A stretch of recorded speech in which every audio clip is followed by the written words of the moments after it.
Welcome to the Shaping Portsmouth podcast. Shaping Portsmouth is a collaboration of key Portsmouth businesses, transforming Portsmouth together. So, welcome to another Shaping Portsmouth podcast with me, CEO Dave Humphries, and today I'm joined by Bev Collins of Frank HR. Welcome, Bev. Thank you. How are you? I'm really good, thank you. Good. So, I think quite a few people will know you around the city anyway. Mm-hmm. But let's go back long before Frank HR. And do you come from Portsmouth originally? I don't. I'm an Eastleigh girl originally, okay. so I'm not the Southampton side. I don't have an SO postcode. Well, actually, in fact, I do. But I'm an Eastleigh girl. And many years ago, I worked in Portsmouth. I don't know if you remember, there was a newspaper called Street Life. Yes, I do. Yeah. So I think I spent probably about 8 years working in this area. So it's not unfamiliar to me. Okay. But you've always been sort of Solent region. Oh, yeah. South Coast. Yes, I have. So you run your own business, Frank HR. How long have you had Frank HR now? So 1st of April will be my second year in business. So I'm still fairly new. Yeah. And wow, it's been a journey. It's been amazing. Yeah, I can imagine. Yeah. So let's rewind. How did you get to Frank HR? What did your career trajectory look like? Blimey. So, I mean, if we go way, way back, at a young age, I always wanted to be responsible, to have my own money. So I remember I was about 14. I just did some sweeping in a hairdressers, and I would go down to the local market and see if I could help the stall owners down there. So that, working for yourself, being accountable has always been something on my mind. I then went to college. I did a business course, and funnily enough, I came out of there, and the first thing I wanted to get into is I applied to be a prison officer. Wow. And I know. And I remember coming down to Portsmouth, having an interview, and because of my life experience, it didn't go anywhere. So was that at Kingston Prison? It was. Yeah. Wow. Yeah. Wow. I mean, back in the day, it's not here anymore, is it? No, it's all flats now. I mean, it's still there, the building, but it's all flats. Okay, so very different. that was way back. I've worked for Hampshire Probation Service. I worked for Swatch UK. Right. And then I got into education. Okay. And I spent probably 20, 25 years in education until I set up Frank HR Solutions. Right. Okay. So what was your role in education? I was head of HR. I was working for a multi-academy trust. I was at head office and looking after 35 schools. So a huge role. Yeah. But HR centred. Oh, yeah, absolutely. Yeah.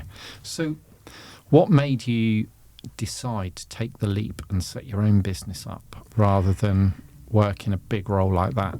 It was kind of forced on me, if you like, in a way, because people out there will know that I'm an accredited menopause training partner. Yeah. And part of the reason for leaving where I was because I reached burnout. And what I didn't realise was that I had been experiencing menopause symptoms for a couple of years.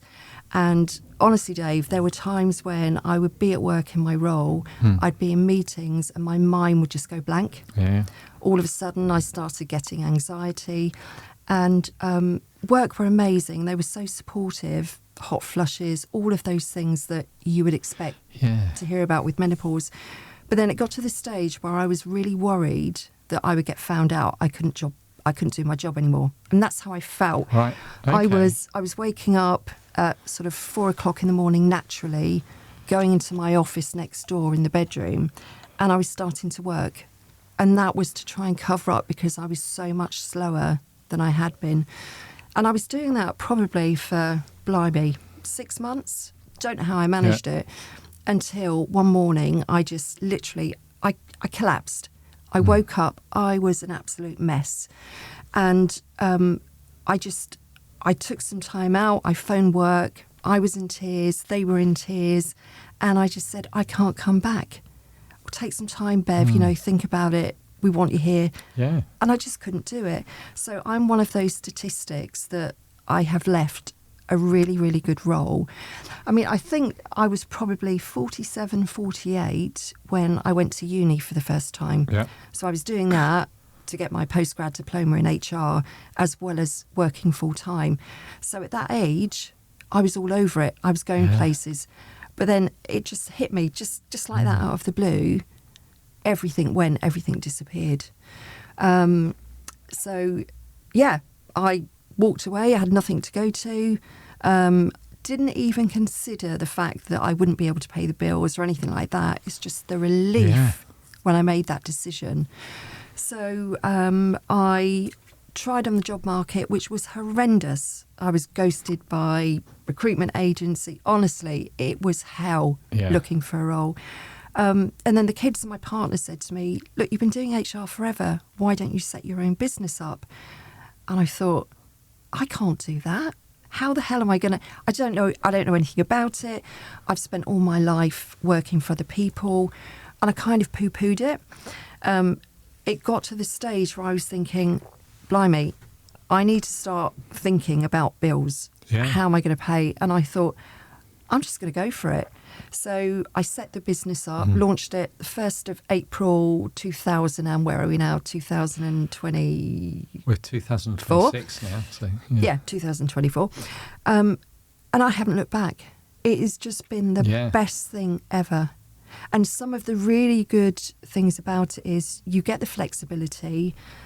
But honestly, when people say that there's a work-life balance, there isn't. I mean, what I have learned is that I'm a workaholic and I don't stop. But when you're doing it for yourself, it's different.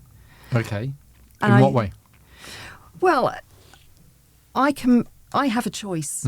I can make those decisions, and I do a lot of work in the community. Right. So a lot of my work is unpaid. Yeah.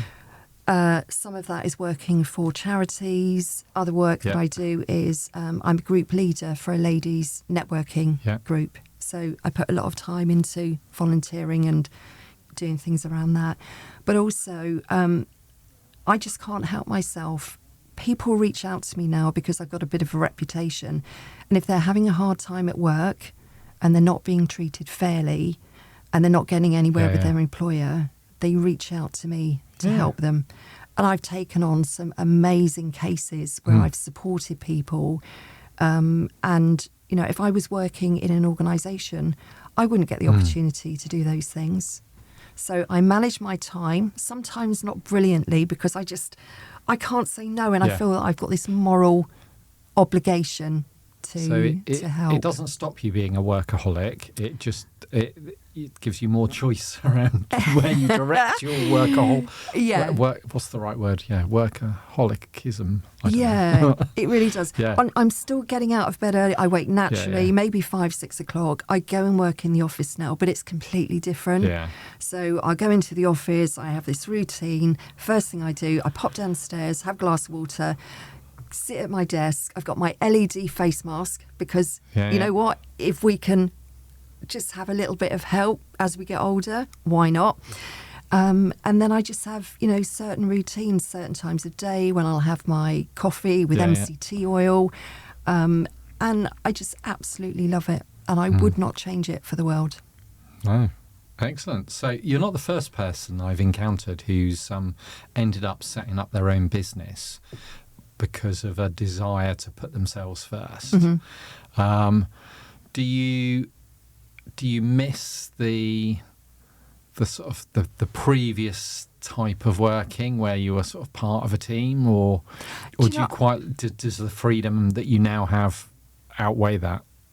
The freedom does, but I'm a real people person. And the beauty about my role is that I get an opportunity for working to work with lots of people. Different variety of people, businesses, but also there was an accountant that I've been working with. We've managed to get them to where they need to be now, which is great, and I just work on higher level stuff. But I was literally going into their office once a week. And that was probably for a good 6 months. Yeah. And that meant I was still having that contact with people on a weekly basis, which is great. And of course, when you work from home, we have 3 dogs. One's just moved out with my son, and I have the 2 dogs that come up and spend the day with me. So, Yeah. That's all right. Never get lonely. Yeah, you've got to have dogs. Oh, yeah. Was there a point in time where you set your business up and you thought, what am I doing? You know, am I going to get any customers? Well, the weird thing is, when I left work and I set up Frank HR, that wasn't intention. You know, there was no intention to do that. So I didn't have any clients. I had no customers. I had no contacts. I had nothing. So literally, my son and I, we spent a whole Sunday, putting together a website, which was horrendous. When I look back, it was horrendous. I spent money on business cards that I didn't need to spend money on. And so you get into this routine where you think, all of a sudden, you look at what you've spent and you're thinking, I didn't need that. I didn't need to spend money on those things, or I could have done them differently or better. But when you first set out, you haven't got a clue what you're doing. No. And you don't know what you don't know. You don't know what you don't know. Yeah. Yeah. It is interesting. We get it all the time when we chat to people coming in on the Portsmouth Business Support Service, and you ask them what support they're after, and then they talk to you about their business, and you look at them and think, that's not the support you need. No. And they totally don't realise what they actually need help with. So how did you find that part of the journey, that having to focus on setting up a business rather than just doing what you're good at, the HR stuff? It was an issue, you know, and I'll be really honest with you. All of a sudden, you become a management accountant. Yeah. Oh my God, talk to me about figures. This is an area of weakness for me. That goes right over my head. And all of a sudden, I was having to worry about accounts and budgeting. Like I say, the website, my son helped me. I had no knowledge. I really didn't have a clue. Even with proposals. Yeah. And I didn't know about Canva. I didn't know about MailerLite. And these are things that I've been using more recently. And it does come back to, you know, if you set up in business, you need all the help you can get. And the biggest thing for me, Dave, I would say, in my success was when I started, at the beginning, I started networking. Yeah. And I couldn't believe how lovely and supportive people were in the community. And they lift you, they support you, they give to you, they don't expect anything back in return. And I suppose that's one of my, you what's the word? You were talking about this on the radio yesterday, I think, give to gain. Yeah. Yeah, and because people have been so kind and they've helped me, I think that's where I get this passion to help others, because I really, really appreciate what people have done for me. And obviously, that was kind of the route how we met you, because I haven't yet mentioned that you are shaping Portsmouth's HR department. I am.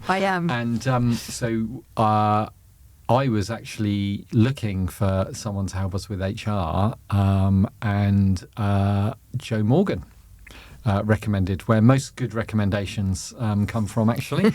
Joe Morgan recommended you and introduced you to me. And then you came in and started working with us at Shaping Portsmouth. Yeah. So in terms of your business, Frank HR, how does that work? Because people will potentially be used to working, say, for a company that has got an HR department. Yeah. How does it work with you as a self-employed HR person? So I have the clients that I work with are completely different. So it might start out with somebody who is looking to employ their first person, and they want to get that right from the start. And even if you employ just one person, there are rules and regulations that you have to follow. Yep. You can't get away from it. But a lot of people don't realise that. I then work with people similar to Shaping Portsmouth, where that's on a retainer basis. I also go in and support businesses. I mean, at the moment, I'm working for a large organisation as an independent investigator. And that's brilliant because that's right up my street. I really love investigations. And And I also support larger teams in HR with project work. So I've done 2P work, restructures for large organisations. So really it's anything to do with people. But if you were to ask me what I enjoy the most, it probably would be investigations, and also, something that I've done for Shaping Portsmouth is to look at HR across the board, celebrate the areas where things are going brilliantly and where there are gaps. Then I come to you with a recommendation to say, I've spotted this gap. Here's the risk. This is what we need to do. And we put that into action. So they are the things really that I love more than anything. Yeah. So I think for us, people will probably be familiar with retained HR services. They're sort of kicking around all over the place. You can buy into a big national retained service and get lots of template policies and phone advice when you need it. But you're a little bit different. I am. Because we haven't been hit with a load of template policies. You're bespoking everything that you've produced to us as an organisation. Yeah. And you come in and work in the office with the team. They all know you. You've done sexual harassment training with the team. Yes, forgotten about that, yeah. And also you're there when I need you, in person, not for phone advice. And that's the way I don't ever want to change that. The level of service that I offer. Yeah. When you think about those large organisations, how cold it must be. And I've spoken to a couple of businesses who their HR support is one of those large organisations, and it's so impersonal. And I love the fact that any of your team can pick up the phone to me and say, Bev, I've got a personal issue. Yeah. Okay, let's meet for coffee. How many HR providers do you get that with? And you don't. So my service is different. It's very personal. And also, if you're putting policies out there, and Dave, I'm all about employer of choice. Yeah. So anything we do is to make sure ultimately I'm here to protect you and the business. But also, what is really important and really key is that your people are protected as well and they're happy. And there are a lot of businesses who just think, well, I'm a business, I need to make sure that I'm okay. And if we get things wrong, it's okay. It isn't okay. Your people are your most valuable asset. So I'm all about making sure that you are protected, that the risk is sorted, that you are able to grow, but your people are doing really well as well, and they grow with you.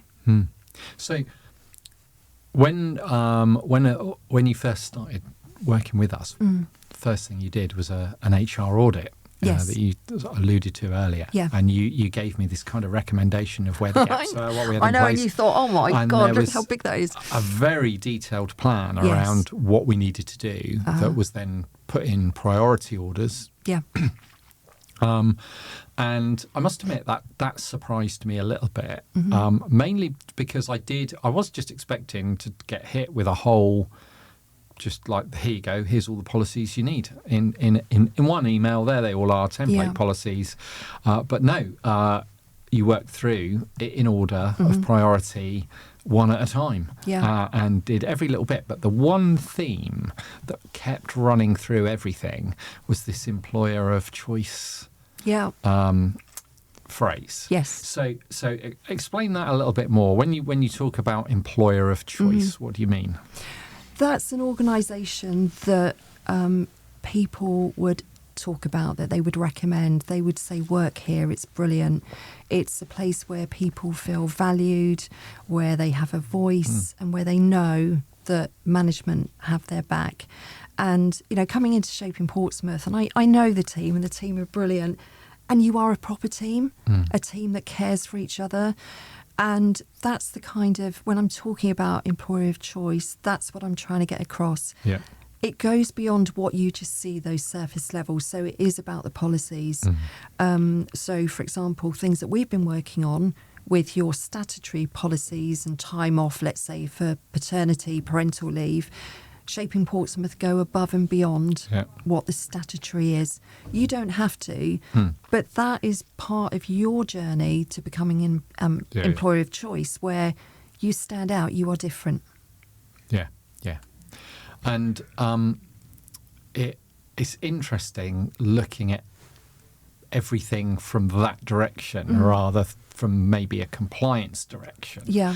But actually looking at, actually what can we do? What is the right thing to do? What is the best thing to do? Yeah. And some of the little add-ins you can put in, as we found out, don't cost you anything.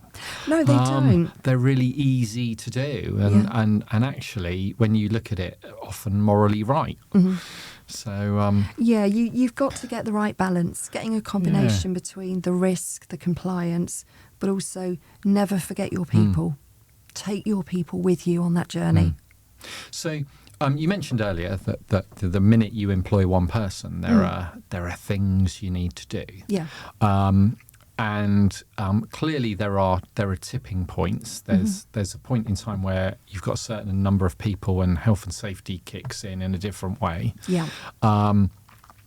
But in terms of that, and I dare say you're probably in much this position yourself, but in terms of that small business, they've gone out, they've started their business, they're having some success, and they now want to grow and bring in their first employee or a couple of employees. What sort of things should they be thinking about and looking at that stage? So from an HR perspective, you must issue a contract on day one or before. That is law. And small businesses just don't know that. You've also got to do right to work checks, because if you employ somebody, even if you didn't know, but you take them on and they don't have the right to work in the UK, you can be, the fine, I think at the moment, I can't remember off the top of my head whether it's 40 or 60 grand. You know, there's potential. This is menopause brain kicking in now. Yeah. Thinking back. Well, I remember, and I'm talking a while back now, but I remember doing a bit of work up in Waterlooville, Right.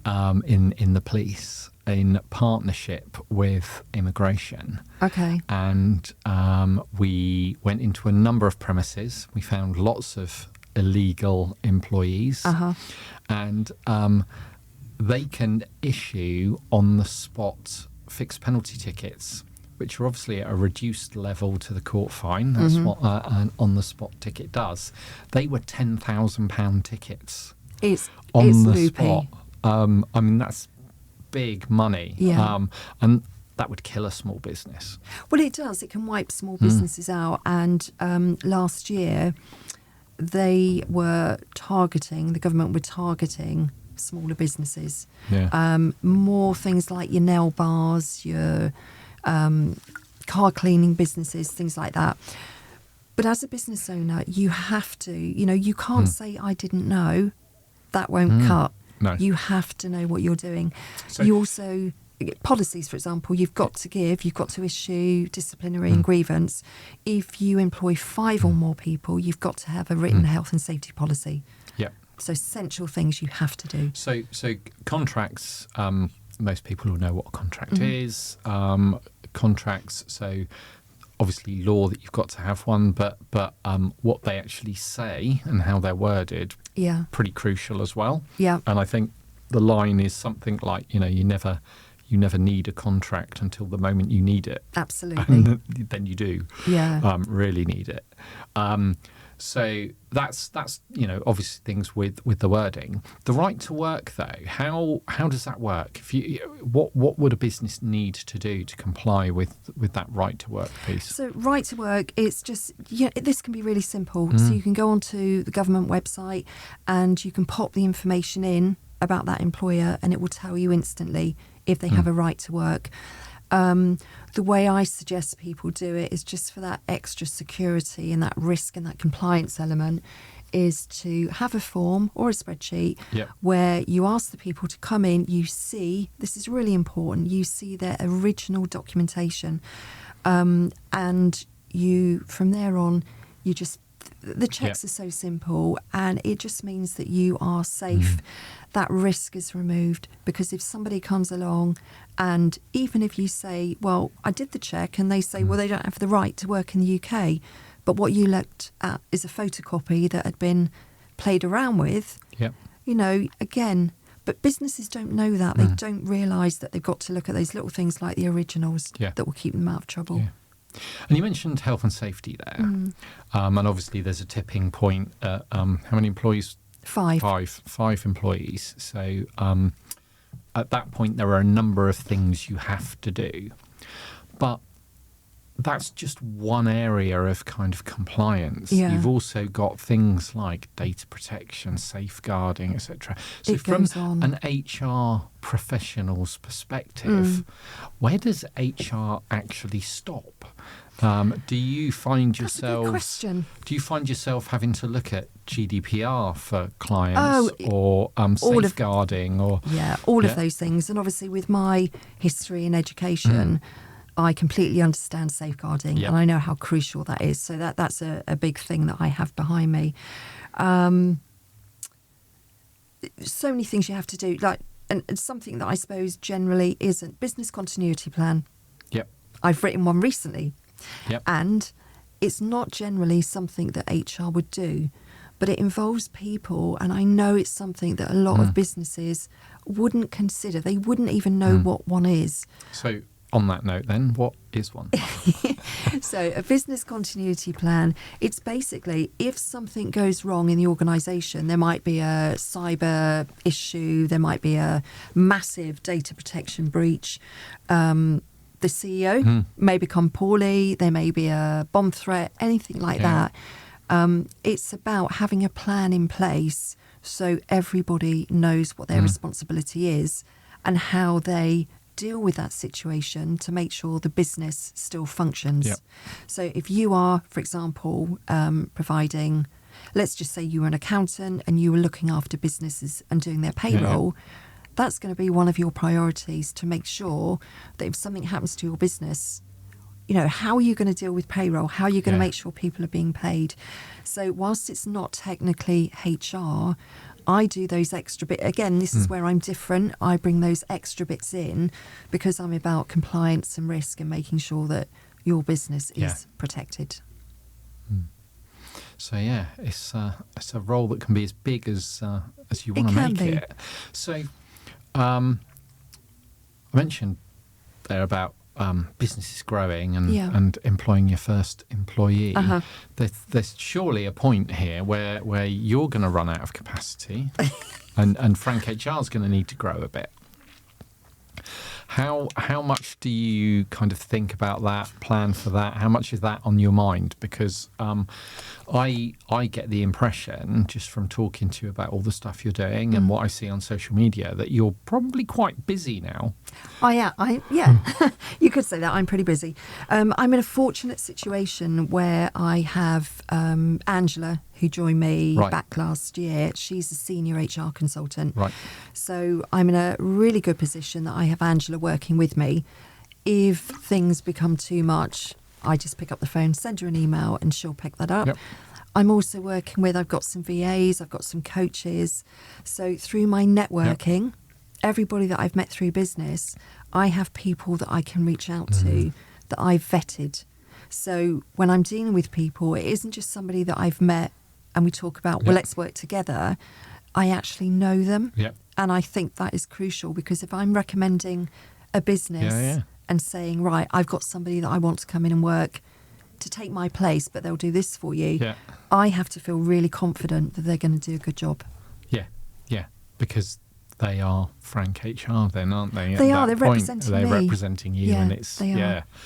The impact of that is crucial.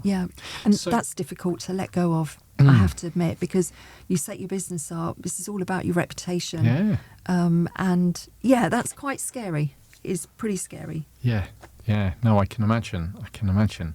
So there's been a lot in terms of HR legislation talked about recently. I think one of the biggest and most obvious is the sexual harassment legislation, which I mentioned earlier because you'd done the training for us. That's something that I think has changed twice. I think it was done in stages, wasn't it? There was a need to do sort of everything reasonable to prevent it, and then it got even tighter, didn't it? And it's going to get tighter in October as well. So what I'll do at that point is I will come into Shaping Portsmouth and, as we did before, but give you an update. And it's really important that, again, you have a responsibility as a business to understand what you have to do. You're not an expert in HR. I mean, like me with accountancy, I'm not an expert. But the expectation is I can't just say I didn't know. Yeah. So therefore, I'm not at risk. I'm not compliant. But it's those kind of things that, as an HR consultant, I have my little diary back at home in the office, and I make sure that when law changes, you get the best out of that. So the idea, what I do is to remove the pressure from you as a business, so you don't have to worry about those things, and you want to be able to sleep at night. Yeah, definitely. But so that particular piece of legislation, there are a couple of areas that on, I suppose, first glance to a business look a little bit woolly. One is the fact that you're, as an employer, the limit of your responsibility doesn't seem to end at any point. It's someone out in the public domain, if they're employed by you, could be sexually harassed by a random member of the public that they happen across, and that would appear to be on you as an employer. The second one is the legislation doesn't give you a list. Like health and safety, there's very clear things you have to put in place at that 5 employer point. But for the sexual harassment stuff, it just says you have to take all reasonable measures, which is very, what does that mean? And so what do businesses have to do to comply with that sort of legislation and protect their employees? And this is a really tricky one. So what I would suggest people do, and this is part of something I offer with my retainers, is that I provide a sexual harassment toolkit. Right. And that toolkit is a bespoke action plan for that particular business, bespoke risk assessments, and everything in there is about making sure, again, about the word compliant and risk-free. But it's so crucial, and it's so easy if you don't know and your staff don't know. They could be putting themselves in situations where they can really come unstuck. And it is, you need to make sure that you are protecting your staff from third parties as well. Yeah. How do you do that? So if you have a risk assessment and you have an action plan in place, it's so much easier to define what that might look like and to make sure you have things in place to protect people. So remember, it's about taking all those reasonable steps. There are going to be some things that just aren't in your remit, and but it's one of those things that you deal with as that arises. But if you are giving your staff training, you've got your menopause, again, it's on my brain, you've got the sexual harassment toolkit and action plan in place, you can't go far wrong. Yeah. I mean, that for me, when we first went through it, that kind of risk assessment and action plan seemed to be the 2 crucial elements. And it's probably very hard to justify that you've done everything that's reasonable if you haven't even done a risk assessment. That kind of jumped out as a starting point, I guess. Yeah. So clearly a lot going on, doing very, very well with the business. I want to kind of go back to where we started and how you got to setting Frank HR up because of what was going on with you personally and the impact menopause was having on you and your own well-being and a business that's stemmed out of putting yourself first. How do you now, with all the pressures of being a small business owner Yeah. and the demand and everything else. How do you look after yourself now? What do you do differently, if Yeah. anything, to make sure you don't end up back in the same position you did when you were employed? There are a couple of rules that we have at home. Right. And that is that there will be a certain time where my partner will come upstairs with a cup of tea and he'll say, right, it's time to finish now. And he's doing that from a really, really lovely place, a loving, caring place. I make sure that I go out throughout the day, especially in the summer. And at the moment, I've been doing it already. I don't know why, but something pops into my head. I need to take a break. And I just simply walk up and down the garden. And I look at the plants, and I look at the buds growing, and it just does something. Just being outside, even for a few minutes. I've got the grandchildren. Yeah. So I have the grandchildren over. You have the dogs. You take the dogs on a short, walk. And a non-negotiable for me is once a month, I have a massage and a reflexology session. Yeah. That is the only time when I sleep, dribble, and snore all at the same time. I go into a deep trance, and it is just the most wonderful thing. But I think, going through what I did previously with menopause, I was able to give back because I'm now an accredited training partner. So I've got those skills and those tips to help me to deal with any symptoms, because even though you go through menopause, which is only one day, by the way, it's one day. Right. Those symptoms don't go. No. Some of them do, and for some people they go after a period of time. Yeah. But you still get, what does go is the hot flushes, but you still get the brain fog, you still get the anxiety. There are times when you think, where did I put the keys? And you find weird things in the fridge. It's like being pregnant again. So I'm in a position now where I can think about my well-being and I understand what's going on. Whereas before, it was really scary. When you don't know what's going on, how can you work around that? Yeah. So in terms of my own well-being, I think I've got a pretty good setup. But fresh air and walking is... Oh my goodness. It is just the most incredible thing that you can do for yourself and for free. Yeah, definitely. So I'm not going to ask you what weird things you found in your fridge when you were pregnant, although that did jump out as a potential question. But instead, I want to ask about the menopause work and being an accredited trainer, because I'm kind of sensing that you've got enough going on with all of the Frank HR stuff without layering another little project on the side of it. But I'm intrigued to find out what that involves.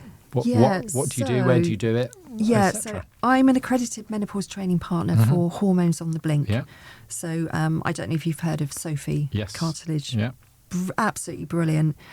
She's got such a creative mind. Yeah. She set Hormones on the Blink up, and she was looking for training partners because she's so passionate about getting the word out. So I thought, with my history, I was in a really good position to train to be a training partner, but also because I've got that real lived experience. And honestly, if you've not been through the menopause, you really, really don't understand how demoralising, how crippling it can be. I mean, some women hate them. They just sail through it and they don't even know that they've had the menopause. They've been through it, which is, my goodness. But for some women, it is horrific. And of course, the impact that has on families, colleagues, partners.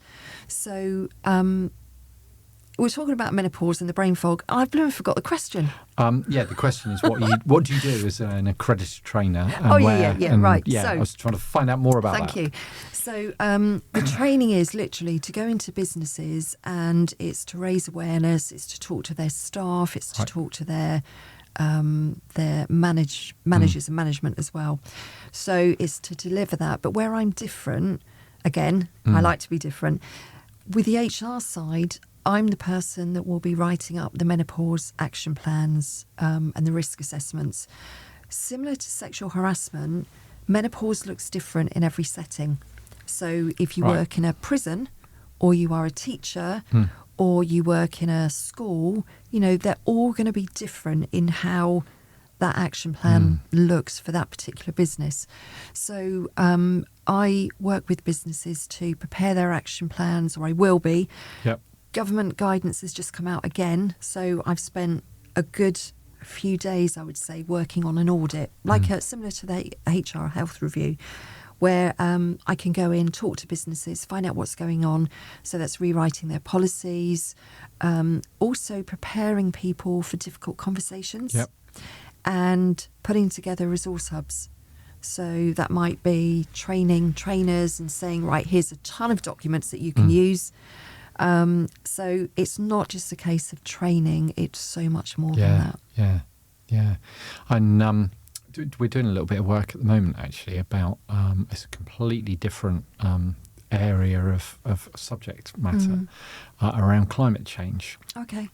And increasing temperatures, and how that impacts on different sections of the community, from businesses to education to vulnerable. Yeah. And in fact, we've just put a survey out on this week's newsletter that the University of Portsmouth are currently doing about how did the particularly hot summer last year affect businesses. Right. And in all the conversations around that, I haven't actually heard menopause mentioned, but there's an obvious link there in that especially as we prepare for increasing temperature rises, that has an impact on employees that are going through the menopause in their workplace. Yeah, absolutely. And the law, of course, is changing. So from April 26, it's voluntary. Right. And from 2027, it's compulsory for businesses with 250 employees or more. They must have a published menopause action plan in place. Right. Okay. So that will probably affect organisations like the university, because no doubt they have more than 250 employees. But that's not to exclude smaller businesses, because the government will be sending out guidance as well. And for anybody, going back to the employer of choice, for anybody looking for a job, I know that if I was looking for a job and there were two businesses very similar, but one said menopause friendly, I know which, it stands to reason, doesn't it? Absolutely. Wow, interesting stuff. Yeah. So you've clearly got a lot on your plate. Yes. Very, very busy lady. Yeah. But before we finish, we always like to end by focusing in on Portsmouth and the city. And I like to ask people to make a recommendation of somewhere to go or something to do in Portsmouth. So have you got any thoughts on where you might recommend? Yeah, I know, all the normal stuff, and there's so much to do around Portsmouth, but somewhere that I stumbled across a few weeks ago, and it was during the I can't remember which week it was. Anyway, it was the Boathouse Kitchen. Okay. Boathouse Kitchen in the historic dockyard. Right. Yeah. That was the International Women's Day. Yes. Yeah. Yes. It was fantastic. Yeah. And you're in a lovely little area anyway. You've got the dockyard there. You've got everything around you. But there's just the most incredible vibe about the area that we were in. And the biggest cinnamon buns you would not believe. They were gorgeous. Yes, I did see pictures of, in fact, it was Sarah Rhodes from SLR Recruitment eating a cinnamon bun, thinking, wow, that is a huge bun. It was huge. Yes. I got caught out. I had some on my chin, and I'm supposed to be dieting, and I got caught out. But anyway. I did, lovely place. Regretted not being available for that one once when I saw the cinnamon buns. But, we had a great day there, and I would highly recommend that. Lovely place to go to. Yes. So, and in fact, there was, in fact, it was my recommendation on the end of my podcast a few weeks ago, was the Portsmouth Historic Quarter, because there are so many things in there that people don't know about. Yeah. And the people don't realise that it's segmented. So you've got the Mary Rose Museum, the National Museum of the Royal Navy, and Portsmouth Historic Quarter as the landlords who run a lot of the stuff, and that you can get in there for free on a Portsmouth Historic Quarter pass without having to pay to go into the National Museum of the Royal Navy, museums, Victory, or the Mary Rose.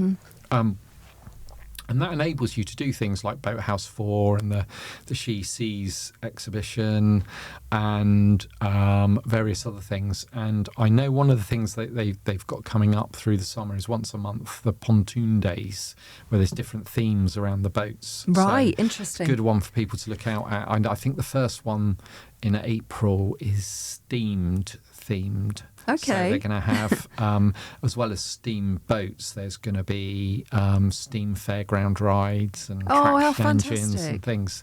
So great little free weekends for people. Yeah. But there is a number of different eateries dotted around Portsmouth Historic Quarter. But and parking clearly, is great, isn't it? Yeah. 'Cause I didn't even realise there was a huge car park around that area as well. just up the road in Queen Street. Yeah.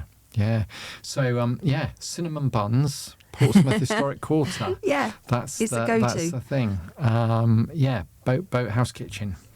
Brilliant. Well, thank you very much for talking to us, and thanks you for inviting me. Everything you do with our HR and looking after myself and the team. Oh, honestly, you're all love so having easy you to in the work office. with. Thank you. And it's been great chatting to you in a podcast. Lovely. Thank you very much. Thanks, Dave.